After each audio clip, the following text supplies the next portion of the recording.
치료를 필요할 정도의 분들은 5%에서 10% 정도 되고 있습니다.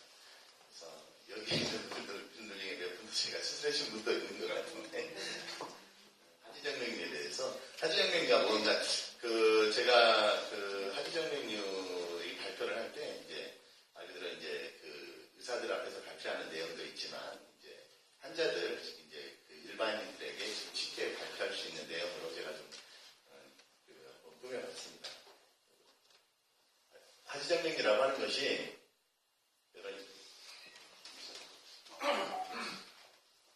이런 식으로 그림을 보시면은 아주 심한 사람 제가 좀 해놨는데 이런 식으로 튀어나와 있는 거 있잖아요. 이렇게 튀어나왔는데 이게 오래된 분인데 이건 이 정도 되면 한 10년, 20년 계속 방치한 경우인데 이렇게 염증까지 생겨있는 그런 진행되는 어떤 그런 것들을 찍었는데 보통 근데 우리가 힘줄이 튀어나온다고 하잖아요. 블룩블룩 튀어나온다고 하는데 그 힘줄이라고 하는 것이 어떻게 보면 조금 의미가 잘못된다는 것 같아요. 힘줄이라고 하는 것은 이제 오래 일을 하고 막 그렇게 해가지고 막 좀 근육같이 튀어나온 같은 그런 의미로 이렇게 얘기할 수가 있는데 그건 아니고 이것은 일종의 혈관 기형이라고 볼 수가 있습니다. 하지정맥류는 크게 이렇게 세 가지 양상으로 있습니다. 지금 보면은 모세혈관 확장증 이렇게 보라색으로 보이는 실핏줄, 보통 실핏줄이라고 하죠. 모세혈관 확장증이라고 하고, 그 다음에 중간에 망상정맥이라고 해서 이제 푸르스름한 그런 혈관이 있는 거, 그런 것도 이제 있을 수가 있고, 그 다음에 이제 왼쪽에 있는 블룩블룩 튀어나와 있는 거, 이런 경우가 있습니다. 이게 보통 이제 이 모세혈관 확장증하고 망상정맥류는 여자분들이 좀 많이 있는데, 여기에도 아마 많이 있을 거예요. 이 정도, 정도 차이는 있는데, 근데 이제 이렇게 모세혈관 확장증하고 망상정맥류는 보통 여자분들한테 많이 생겨요. 남자는 거의 없고, 왜 생기냐면 이제 임신했을 때, 임신 호르몬 때문에, 여자분들은 이제 임신하다 보면 이제 체중이 불고 호르몬 변화가 있어서, 그 호르몬 때문에 이제 혈관이 늘어나는 그런 상태라고 볼 수가 있어요.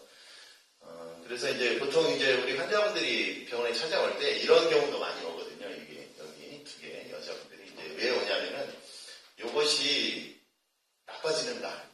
이것이 놔두면 건강에 이상이 올 수가 있는가, 나빠지는가, 이렇게 문의하기 위해서 많이 오시는데, 이런 경우에는 거의 대부분은 크게 문제는 없습니다. 그냥 모양만 보기 싫을 뿐이지, 이것이 크게 뭐 혈액순환의 장애를 나타내거나 뭐 그런 형태는 아니고, 이것을 그냥 지켜보거나, 아니면 정 이제 오약에 보기 싫어서 그렇게 한다고 하면은, 이제 경화요법이라는 게 있습니다. 주사로 치료하는 그런 방법인데, 간단한 시술로 치료할 수가 있습니다. 이제 보면 이제 우리 여성 회원분들 봤을 때 이제 주변에 이런 식의 모양이 좀 모양이 보기 싫은데 이것 때문에 좀 고민하는 분들이 있으면은 이런 것들은 뭐 그렇게 크게 문제가 안 되니까 혹시 이런 분들이 있으면은 방문하러 오셔가지고 간단한 검사를 통해서 크게 문제가 없는가를 확인하고 간단한 시술로 이렇게 치료할 수가 있고요. 그 다음에 이런 형태는 상당히 좀 심각하죠. 이게 보면 모양이 봐도 이게 이제 좀 뭔가 많이 이상이 있어 보이는데 이런 형태는 그냥 튀어나온 게 아니고 그래서 혈관이 망가져 있는 상태죠. 이것은 특히 이제 정맥 안에 판막이라는 게 있는데 이제 판막이 망가져서 역류가 돼서 생기는 질환이라고 볼 수가 있어요. 그래서 이제 이런 경우는 수술적 치료가 필요한데 우리가 이제 하지정맥류는 이제 여러분들이 이제 이해해야 될 것이 뭐냐면은 보통 우리가 여자분들이 수명이 길잖아요. 남자보다 보통 한 평균 수명이 한 10년이 긴데 여자분들이 남자보다 수명이 긴 이유가 여러 가지가 있는데 그 중에 하나가 뭐냐면은 남자가 여자보다 대부분 다 병이 많아요. 질병의 이완율이 남자가 대부분 여자보다 훨씬 더 빈도가 많아요. 예를 들면 여러 가지 뭐 대장암이 걸린다든지 다른 뭐 그런 암들도 많이 생기고 여러 가지 뭐 뇌혈관 질환이라든지 아니면 심장 질환이라든지 여러 가지 대부분의 질환이 여자가 남자가 훨씬 빈도가 많아서 그런 질병 때문에 일찍 죽는 경향도 있어요. 남자가 평균 수명이 적은 게. 근데 이제 우리가 여자가 유독히 남자보다 많은 병이 있어요. 그 중에 아주 드문데 그 중에 대표적인 게 하지정맥류예요. 하지정맥류는 여자가 남자보다 적게는 2배 아니면 크게 잡으면 3배 정도 많다고 되어 있거든요. 여자가 아주 그 남자보다 많은 아주 특이한 질환 중에 하나인데, 이제 그 이유가 아까 말씀드렸듯이 임신하고 연관이 있어요. 여자분들이 이제 임신하고 그러다 보면은 이제 여러 가지 몸의 변화가 있기 때문에 그 임신 동안에 그 몸의 변화가 있어서 그 정맥의 판막이 망가져서 그 하지정맥이 이렇게 유발될 수가 있는데, 보통 여자분들 같은 경우는 한 40대 임신한 경력이 있는 여자분들한테 남자보다 한 3배 정도 많은 그런 질환이라고 볼 수가 있습니다. 그래서 이제 중요한 것은 이런 형태가 이제 중요한데, 주변에 아마 이게 보시다 보면은 이런 형태의 어떤 그런 것들을 있는 분들을 많이 보실 수가 있어요. 근데 이제 보통 이제 환자분들이 저한테 이제 물어보는 게 뭐냐면은, 옛날 어른들은 이런 거 있어도 다 잘 살았다.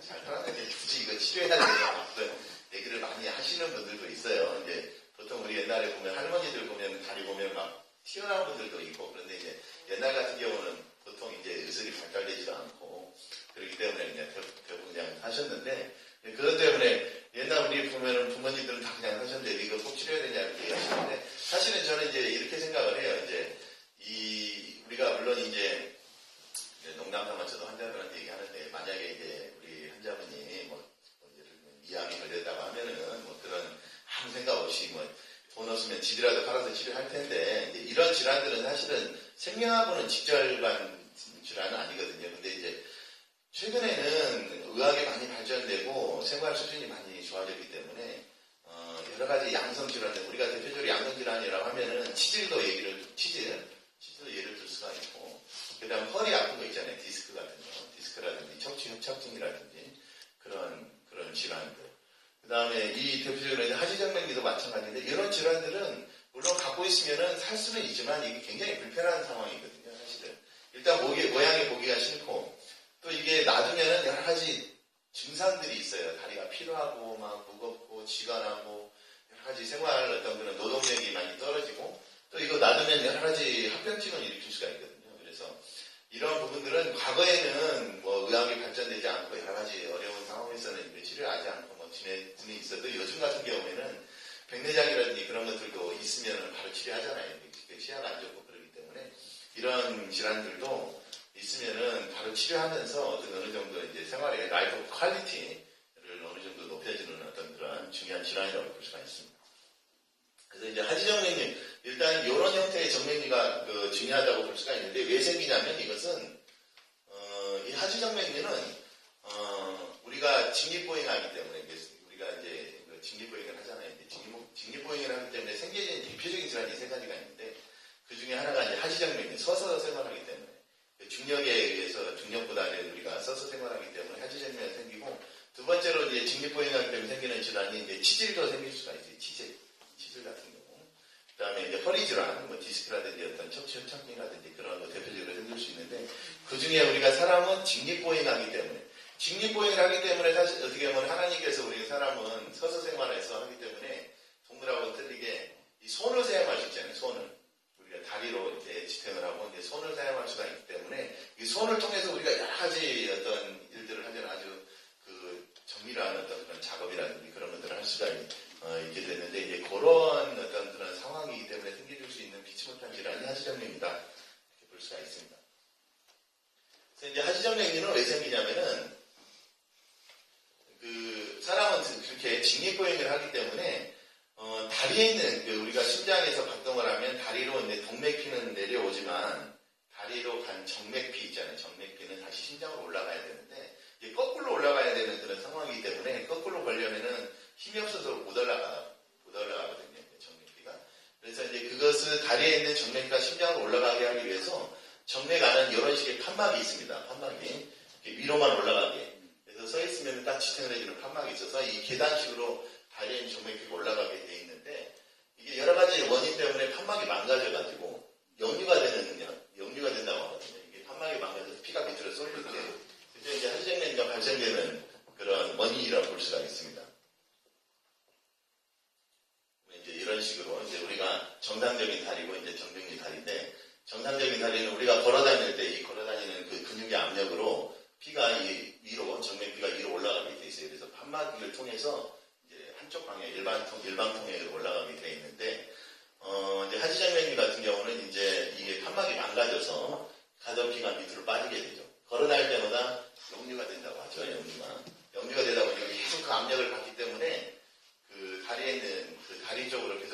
나서 그 압력 때문에 튀어나오게 되고 있죠. 하지정맥류 같은 경우는 이제 갑자기 뭐 1, 2년 사이에 생기는 게 아니고 거의 한 뭐 5년, 10년 사이로 천천히 커지게 되는데 마치 이런 거죠. 우리가 처마 밑에 물방울이 툭툭툭 떨어지면은 몇 달간 괜찮아도 그냥 계속 그러다 보면 여기 구멍이 조금씩 뚫려나가잖아요. 그러듯이 계속 역류가 되다 보면은 이렇게 조금씩 튀어나오게 되고 그러면서 이제 여러 가지 진행을 하게 되죠. 하지정맥류 같은 경우는 이제 생기는 원인이 그 판막 질환이기 때문에 그 유전적인 소인이 상당히 강하다고 볼 수가 있습니다. 대물림을 받는 편인데 이제 가족력이 상당히 강하다고 볼 수가 있는데 예를 들면은 일란성 쌍둥이가 있을 때 다른 그 쌍둥이에 이제 하지정맥류가 있을 확률이 70% 정도 된다고 얘기를 하거든요. 그래서 이제 유전적인 소인, 이게 판막 질환이 유전적인 소인이 상당히 강하고 아까 말씀드렸듯이 임신이 크게 영향을 미칠 수가 있고 그 다음에 직업하고도 좀 연관이 있습니다. 직업.